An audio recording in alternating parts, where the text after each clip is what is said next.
Ang mahal na hari, ito ang bagong pasok na kagandahang Su. Lanan.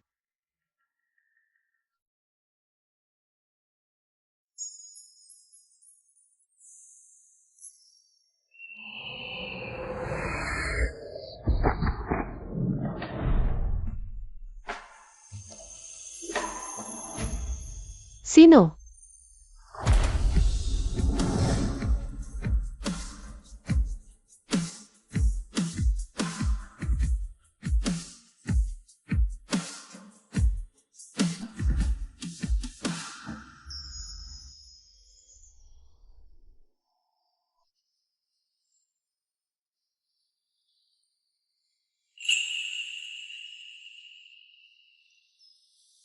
Napakahina. Hindi tulad kagabi. Dalhin mo siya. Magharap na ako sa korte. Opo, Ipagpumilit mo, kagalang-galang. Kagalang-galang, kaamo yan. Magpursige, malapit nang lumabas ang bata. Nakikita ko na ang ulo.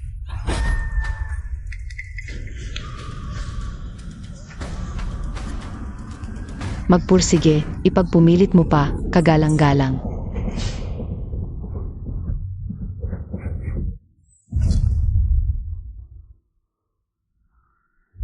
Pagbati, mahal na hari, isang prinsip.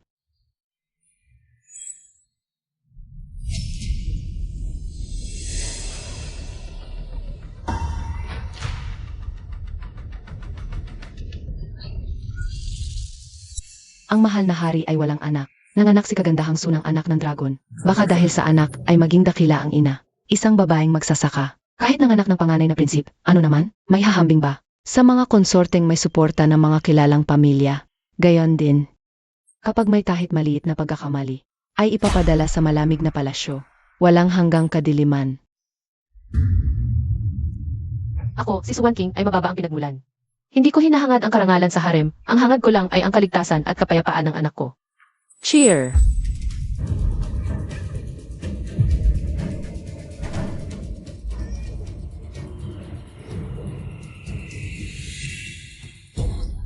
Ano? Ako? Nasaan ang chair ko?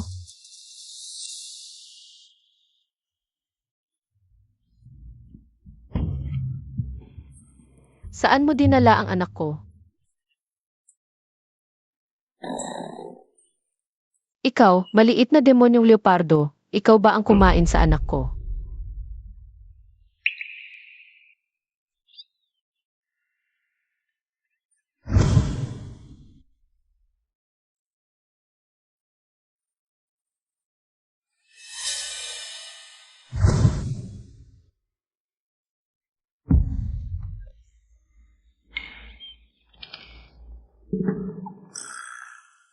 Ikaw.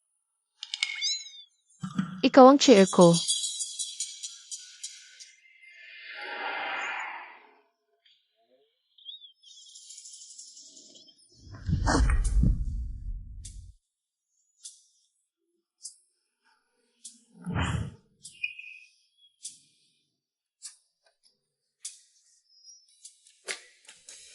Nako, nagbigay ako ng malaking berdeng sombrero sa mahal na hari. Anong berdeng sombrero?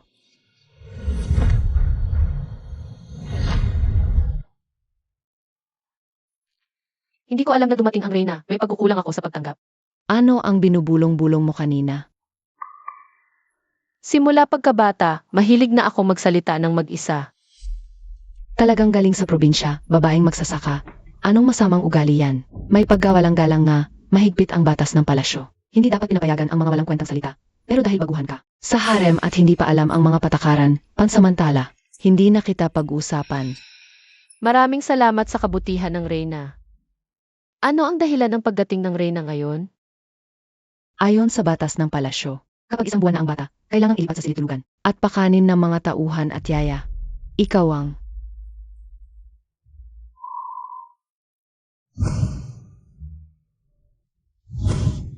Huwag.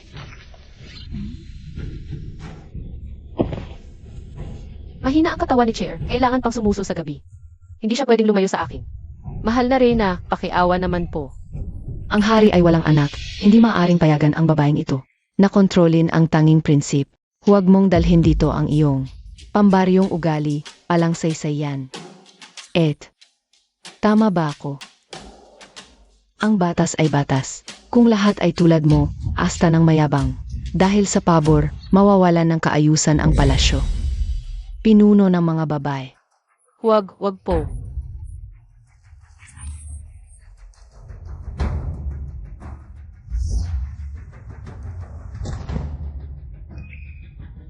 Nako, kapag nahayag ang cheer sa gabi, kaming mag-ina, ay baka pagputol-putulin at ipakain sa aso. Dalhin na. Huwag. Sandali.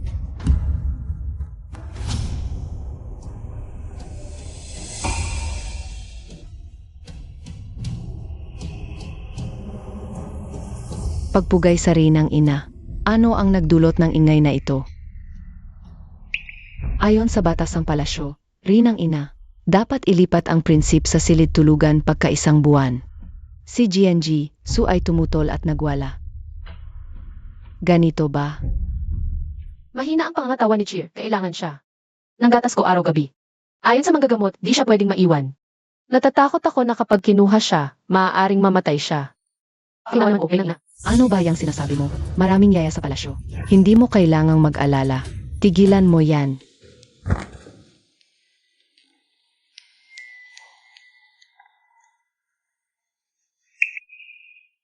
Halika. Sige na. Siya naman ang tanging anak ng hari. Hayaan mo na ang ina niya ang mag-alaga. Salamat po sa habag, Inang Reyna.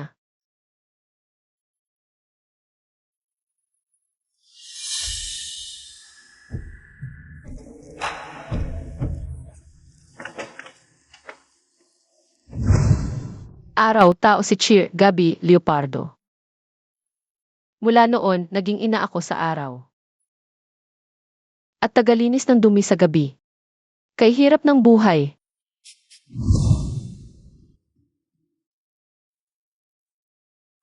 Paano kita nabuntis?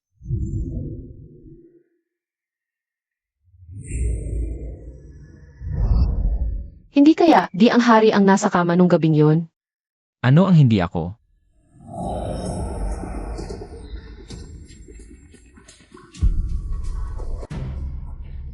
Mahal na hari, Bakit ka ganyang kinabahan? ako. Mahal na hari, Galit ka sa akin. Dahil di ako dumalaw sa inyong mag-ina nitong mga araw. ano nang gagawin ko? Mahal na hari,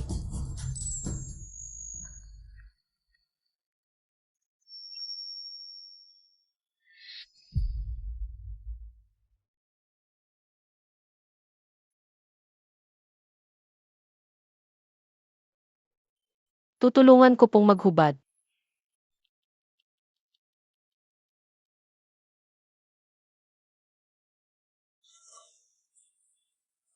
Teka, Bakit pinapatay mo ang ilaw tuwing tayo'y magkakama?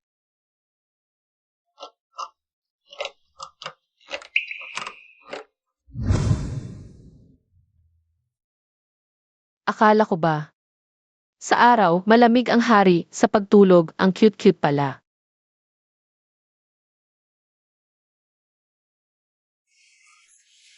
Mahal na hari, ang iyong mga mata at kilay. Bakit ka pareho ng kay Cheer? ano ang sinasabi mo? Mahal na hari,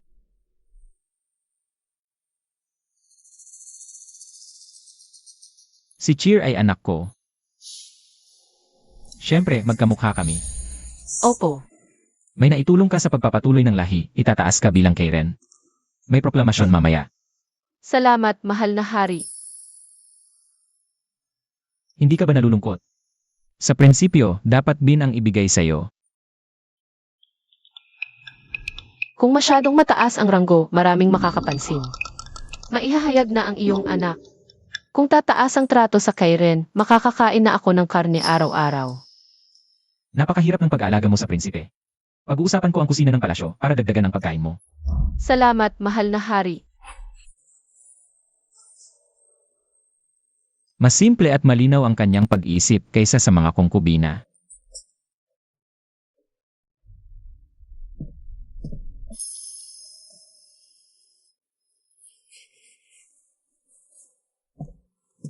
Malamig kang tao, hindi ka ba makapagbibigay ng ngiti? Kagabi, hindi ka naman ganyan. Tama nga naman, ang hari ay para sa lahat. Si Cheer lang ang akin. Magtulungan tayong dalawa sa buhay. Kaming dalawa. Kaming tatlo ang magtutulungan sa buhay. Iyon ang pinakamahalaga.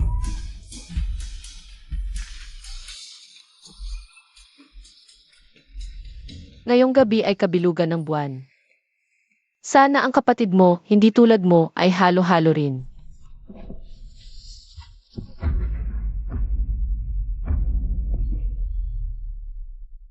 Bakit ganito ang kapalaran ko? Kung mabubunyag ito.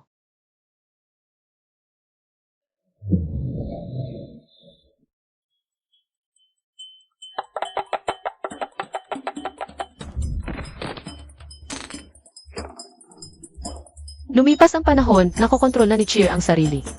Lumalabas lang sandali sa hating gabi habang si Yuane.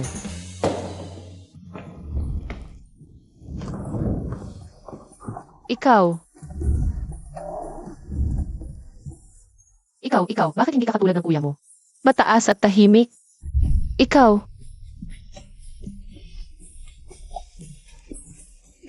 Kasalanan, talagang kasalanan mo ito.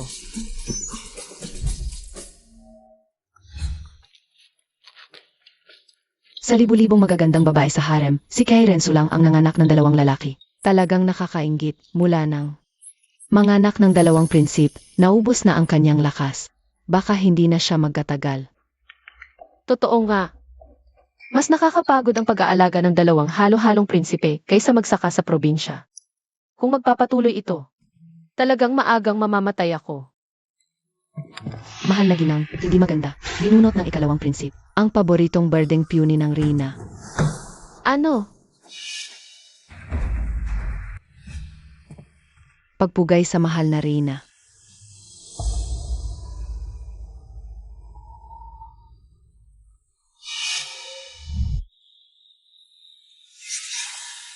Masarap, masarap, napakasarap.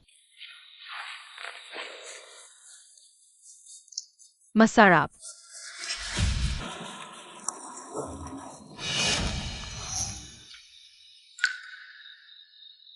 Nakakahabag naman, itong birdeng puny, ito ay mahalagang halaman mula sa hardin ng emperador. Personal na ibinigay ng emperador. Ate, inalagaan mo ito ng 8 taon bago ito namulaklak. 8 taon, alam ng lahat sa palasyo. Itinuring mo ang birdeng puny na ito na parang iyong anak. Si Concubine Su, dahil lang sa nanganak siya ng prinsip, nagawala na ng basta-basta. Tama na. Masyado kang madaldal. Patawarin mo ako, et huwag kang magalit.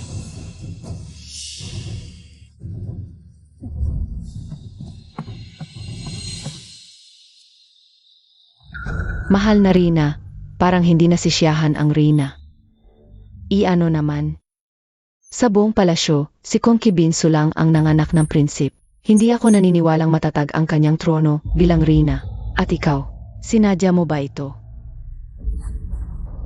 Ang tao ay walang kasalanan, ang pagmamay-ari ng kayamanan ang may kasalanan. Gusto kong magtanim ng tinik sa puso ng Rina. Paalipingin ang tigre at lobo, at tayo ang makikinabang. Napakatalino mo, mahal na Rina.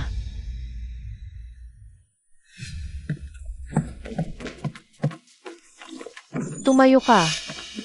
Tumayo ka nga. Inay, bakit mo ako hinampas? Maliit na salbahe ka, iyon ay kay mahal na Rina. Bakit mo iyon pinutol? Kain. Maliit na matakaw ka, akala mo ba makakain ang bulaklak? MMMM. Isang araw, mapapahamak ako dahil sa'yo. Maliit na pasaway. Inang mahal na reyna, siya ang ina ng imperyo. Palaging nakangiti sa araw-araw. Siguro, hindi niya ito papansinin, di ba?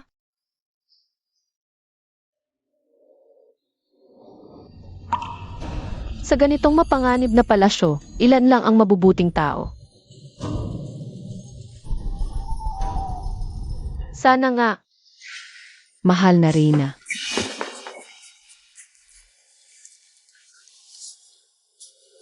Ano, walang reaksyon ang Reyna. Matatag talaga ang loob niya. Hindi pwede. Kailangan kong mag-isip ng paraan para magkasala ulit ang prinsip ng malaking kasalanan. Kapag nasa silid-aklatan ang emperador, gusto niya ng katahimikan. Bakit hindi? Ang sinumang makapasok ng walang pahintulot, hindi na kailangan ng paglilitis, diretso patayin. Awa ng emperador, awa ng empeador, awa ng emperador. Sa okasyon ng Mid-Autumn Festival Banquet, ikaw ang bahala. Opo. Sa pagkakataong ito, tiyak na papanagutin ko ang babaeng iyon.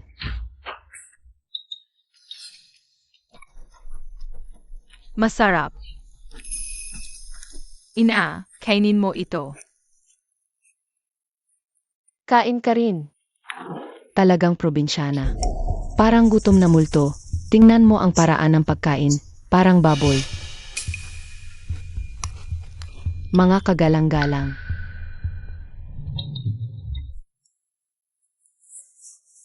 Sa Mid-Autumn Festival, inumin natin ang basong ito, sabay-sabay tayong magmasid sa buwan.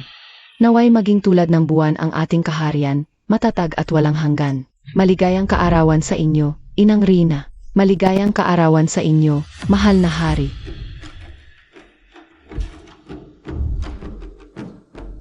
Ang Reyna, talagang hindi siya nag-aalala? Hindi tama ito. Halika, halika. Masarap, masarap. Dali, halika. Yuaner.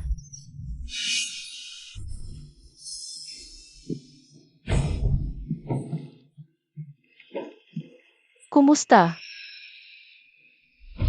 Naku, si Cheer kaya niyang kontrolin ang sarili sa gabi. Pero si Yuaner hindi. Ano na ang gagawin natin?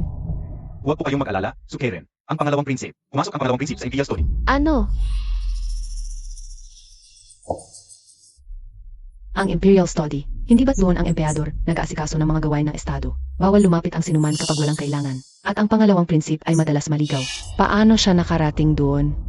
Kilalang-kilala ang emperador sa pagiging mahigpit at malamig. Ayaw niya sa mga bata. Lalo na sa mga maingay na bata, kahit pa mga anak niya. Ganoon din sa Cheer at Yuaner. Ma'am, ayos lang po ba kayo? Palaging mahigpit ang emperador. Su Wan King. Ngayon, tingnan natin kung hindi ka mamatay. Sana walang mangyaring masama.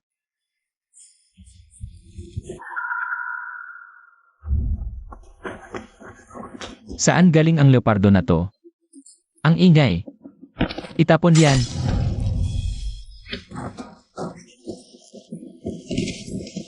Yuaner. Sukeren, ang lakas ng loob mo. Naglakas loob kang pumasok sa Imperial Study nang walang pahintulot.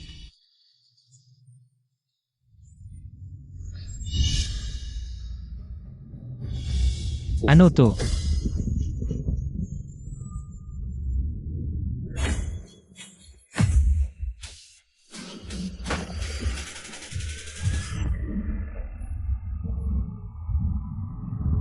Naku.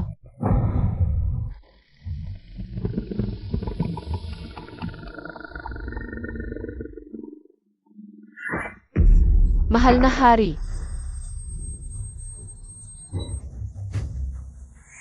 Sukeren, ano ang ginagawa mo? Mahal na hari, ako. Tulad nga ng sinabi ng Reyna at ni Consort Lee, nagmamalaki ka dahil sa pabor sa'yo. Nakalimutan mo na ang iyong katayuan. Hayop ka. Naglakas loob ka. Huwag.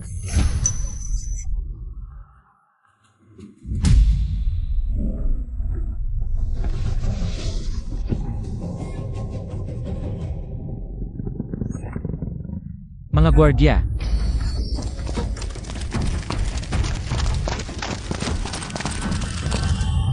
Naku! Panaginip lang ba ito?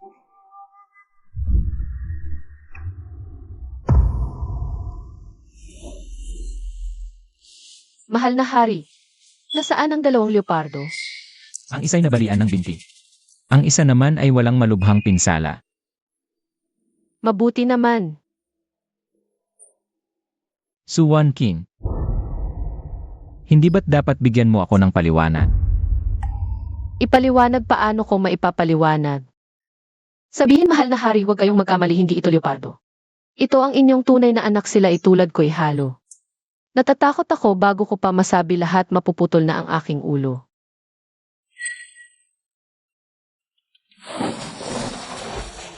Mahal na hari, ang dalawang leopardo ay alaga ng inyong lingkod. Malaki na si Chiriwaner. Kailangan sa silid na malayo alagaan, iniisip ko ang prinsipe. Kaya naghanap ako ng dalawang kahawig para mawala ang lungkot. Ang nangyari kagabi, kulang sa disiplina ang lingkod, nagambala ang hari. Ang lingkod. Karapat dapat mamatay ang lingkod. Siya o Juan, basta't mayroon ka pa sa akin. Kahit kaunting pagmamahal, kahit hindi mo gusto ang bata. Hindi mo talaga gagawing pumatay sa dalawang batang prinsipe. Alaga. Akala mo ba tanga ako? Ang mas malaking itim na leopardo. Ang pagtingin sa akin ay hindi parang hayop.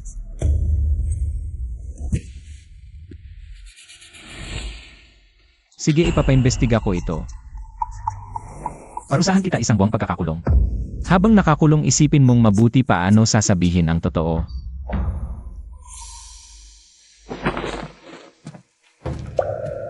Kulong. Isang buwan. Hindi pwede. Palayasin niyo ako, siya o Juan, hayop ka.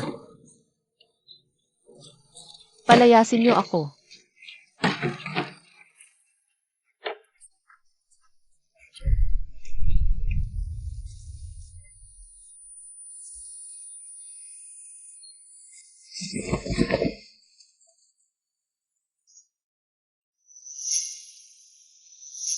Bali ang binti ni Yuaner, kamusta na siya ngayon?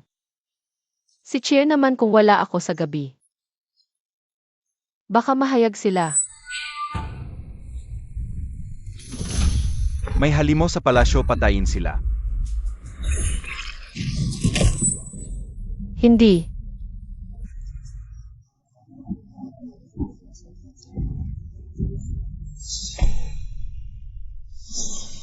Siya o Juan. Ikaw na lalaking mataas ang tingin sa sarili, bakit mo? Dahil ang hari ka, pwede mo nasaktan ang aking sariling laman at dugo.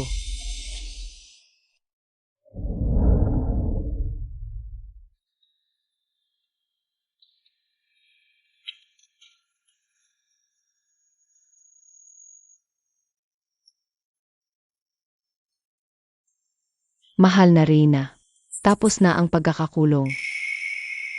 Ano?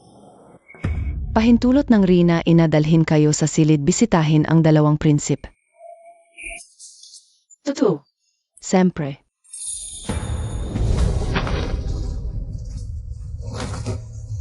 Mahal na Reyna, sapatos, mahal na Reyna. Chiriwaner.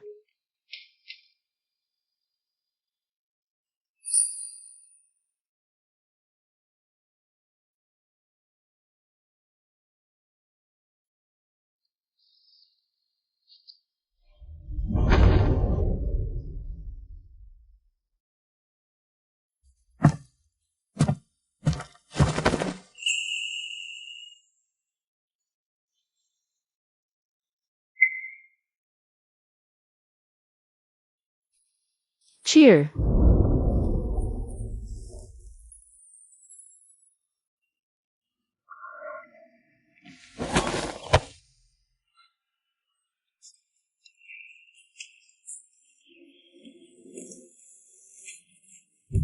Nandito ang ina. Palagi nandito ang ina. Payapang araw.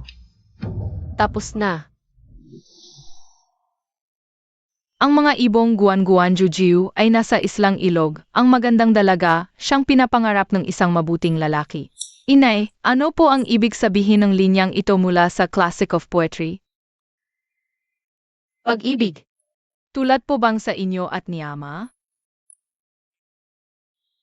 Pag-ibig po ba ang sa akin at Nixia Ohuan? Hindi. Ako lang ang paraan para magkaanak siya. Isang kasangkapan lang ako para magpatuloy ang lahi ng emperador. Ibalik mo yan. Aking aralin yan na sira mo. Pagagalitan ako ng guro. Dahan-dahan. Ayoko ibalik. Habulin mo ako. Ang sakit. Kapag mo lang sa binti, guluhan na naman. Di ba pwede maging masunurin ka? Para di ako mag-alala? Inay, nainip po ako. Ikaw talaga. Halika. Paano kung wala na ako balang araw? Paano mawawala? Papatayin ko ang sinumang magtangkang kunin ka. Papatayin mo ang sino?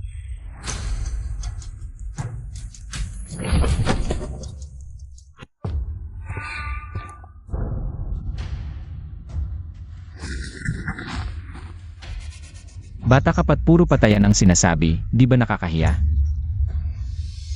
Ako po ang may pagkukulang sa pagtuturo sa kanya. Patawarin ninyo po kami, mahal na emperador. Tumayo ka na.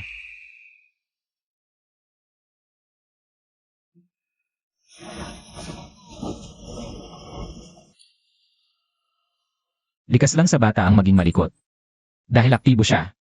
Pagdating ng araw, maghanap tayo ng mahusay na guro para turuan siya ng martial arts. Para magamit niya ang kanyang lakas. Yehey, mag-aral ako ng martial arts. Magiging general ako. Ipagtatanggol ko si inay. Mabuti may ambisyon.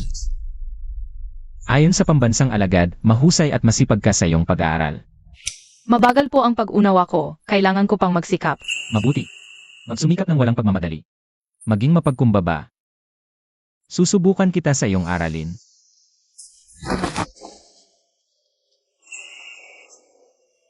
Sabihin mo ang kwento ni Zengbo at Hidwan. Ang kwento ni Zengbo at Hidwan.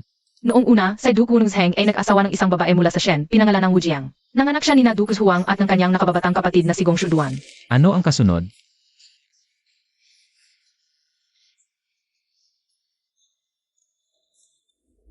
Basahin mo.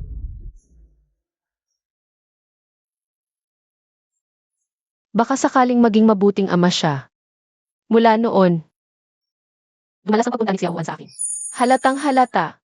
At hindi na niya ako itinuturing na parang isang kasangkapan para magkaanak. Nakikipag-usap siya sa bata. Pero di ko alam kung bakit sa kanyang masalimuot na mga mata. Laging may pag-uusisa, pagsusuri. At mga bagay na di ko maintindihan.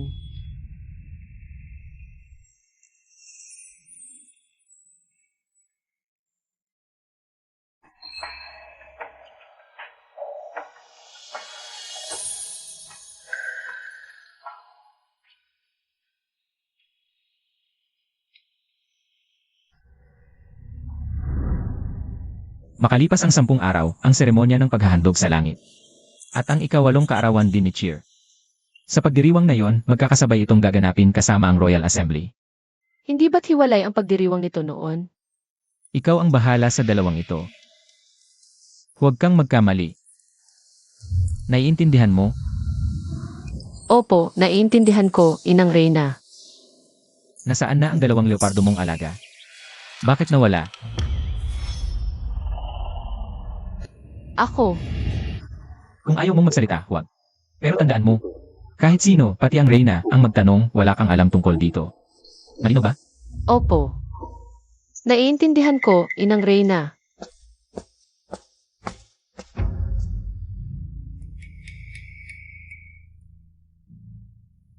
Ina, bakit bigla na lang itinanong ni Ama ang tungkol dito? Ano ang ibig sabihin niya? Huwag kang matakot. Nandito ang iyong ina, walang mangyayaring masama. May nalaman na ba siya? O kaya naman? Alam na niya kung sino ang lalaking iyon at malapit sila? Diyos ko! Baka naman ang ating emperador ay may kakaibang hilig na hindi natin alam. Mahilig sa hindi impossible. Sobra lang siguro ang iniisip ko. Ina, anong nangyari? Wala. Napapaisip lang ang iyong ina, napakadelikado sa palasyong ito. Gusto ko na sanang bumalik. Sa aming probinsya sa Hijan, magsaka, mag-alaga ng mga od, magpakain ng manok, magpasto ng baka. At mamuhay ng payapa sa aming bukid. Isang simpleng buhay. Ina, gagawin ko ang lahat para matupad ang pangarap mo. Ganon din ako.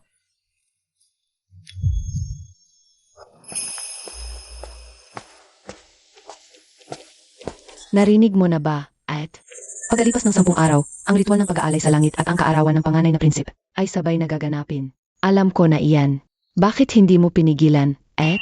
Alam mo ba ang kahulugan kapag ipinakilala ng emperador ang panganay na prinsip sa publiko at sa mga opisyal? Sa pagdiriwang na iyon, magkakatipon ang mga opisyal mula sa iba't ibang lugar at mga pinuno ng mga estado. Ibig sabihin, kumpirmado na ang panganay na prinsip, si Chouch, bilang tagapagmana. Anong karapatan niya, isang panganay mula sa pangalawang asawa, na maging tagapagmana? Gusto mo bang ang isang babaeng galing sa probinsya ng Hijan ay mangibabaw sa atin? Ayaw ko, pero paano? Sino ba ang may kasalanan kung tayo'y hindi nakapagbigay ng anak sa emperador? Napag-isipan mo na ba kung bakit sa kabila ng maraming babae sa harem, si Sukeiren lang ang nakapagbigay ng anak sa emperador, at 2 pa ang kanyang naging anak? Anong ibig mong sabihin? Kumakalat ang tsismis sa harem. Ang ating emperador daw ay may hilig sa kapwa lalaki. Ayaw sa mga babae. Tumahimik ka kung iba ang nagsabi, pwede pa. Bilang mga asawa ng emperador, dapat alam natin na ito ay tsismis lamang. Hindi ko alam kung totoo ito. Pero, matagal na. Akong hindi naglilingkod sa pagtulog, ate. Ikaw. Ano ba talaga ang gusto mong sabihin? Lahat tayo ay babae. Walang dahilan kung bakit si Suwan King lang ang makapag-anak.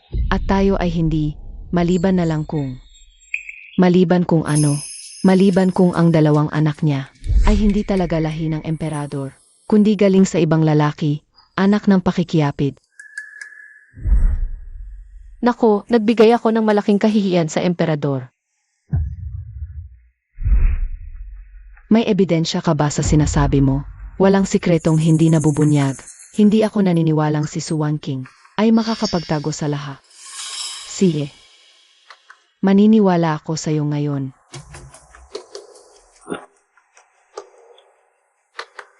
Gawin mo ang dapat gawin. Kung totoo nga ito. Ang lahi ng dakilang yan ay hindi dapat madungisan ng dugong halo-halo. Ahit gusto pa ng emperador. Gusto ko. Ang aking ama, ang pinuno ng hukbo ng buong imperyo, ay hindi papayag. Ang sinumang gumugulo sa harem ay dapat mamatay. Suwan King, nahuli ka na. Hulihin ang demonyong ito para sa akin. Emperador, wag po Emperador. Emperador.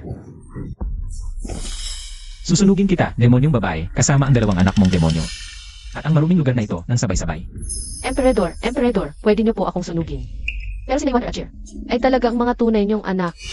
Ang kapal ng mukha mo, ang 2 anak mong galing sa ibang lalaki, ay naglakas loob pang magpanggap na prinsip. Emperador, wag po. Mamatay ka na.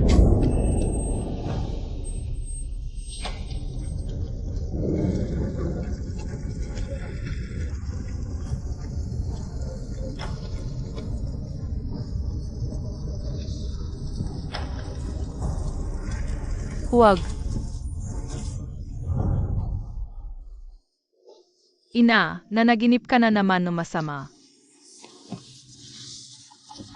Ayos lang ako. Huwag kang matakot, ina, ako na ang bahala. Anong oras na? Malapit na maghating gabi, matulog ka na, ina. Ako na ang mag-alaga kay Bunso. Kung kaya lang kontrolin ng kapatid mo ang anyo niya. Nasa gabi lang tuwing alas 11 nagbabago anyo ng isang sandali. AMM. Sunong. Buong ina, nasusunog sa labas. Kayo at ang dalawang prinsip. Kailangan ng lumikas, buong ina. Ano nang gagawin? Nagbabago ang lipas iwanan. Malapit na ang alas 11 ni Chief. Bakit ganito kagulo? Inang mahal, anong gagawin? Buong ina, natutulog ba kayo? Buong ina, buksan mo ang pinto, buong ina. Huwag kang mag-alala, sumunod ka sa akin. Tara na. Buong ina, buksan mo ang pinto, buong ina. May problema talaga si buong ina. Nasusunog ang palasyo. Ayaw pa niyang magbukas ng pinto. Huli sa akto, huli sa sala. Suwang King. Kapag nahuli ko ang lalaking yun, tingnan natin kung paano ka magyayabang. Pero buong ina, paano kung ayaw talaga niyang magbukas? Tumawag ng mga gwardiya. Sirahin ang pinto. Opo.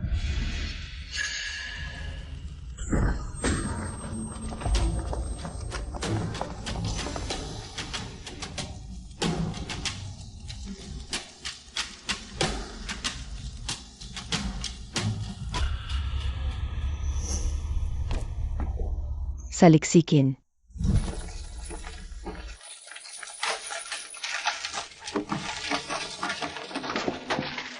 Walang tao sa loob. Impossible. May nagbabantay sa kanila. Hindi sila makakaalis. Mali. Tumalon sa bintana. Habulin.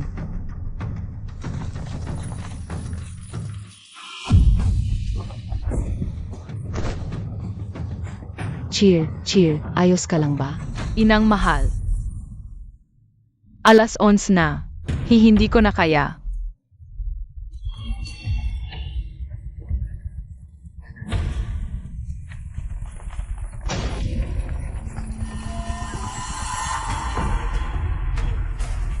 Bilis, magtago tayo sa kiosko. Nandyan sila. Nasaan ang kalaguyo?